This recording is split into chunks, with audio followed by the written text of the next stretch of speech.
Army veteran Joshua Parrish didn't know when he left the war in Iraq he'd find a battle in his mind and his medicine cabinet. Good evening. I'm David Andrews. And I'm Ann Emmerich. Parrish believes using prescription drugs led to his suicide attempt.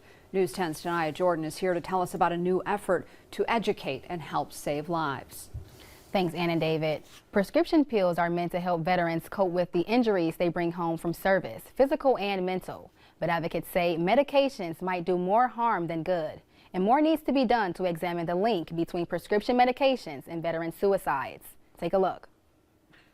We joke now, but I really tried to drink myself to death just because I couldn't get the help that I needed. So I felt like I fell through the cracks. I felt like I was let down in a lot of ways.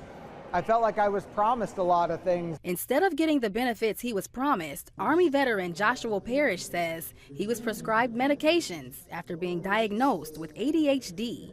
Nobody said, hey, maybe you should speak to somebody. It always seemed like, oh, here's another medication, here's another medication. On Tuesday, Tim Jensen with the Grunt Style Foundation hosted the first ever national summit exploring the potential role that certain prescription medications play in a growing number of veteran suicides. Specifically to the overprescribing and abuse of psychotropics within the veteran community. We lose in Michigan about 129. I think the average is the number of veterans who take their own lives every year in the state of Michigan. Jennifer Conlon with the Military Homeland Security and Veteran Affairs says her department is examining the link between medication and veteran suicide and looking into situations where care causes harm.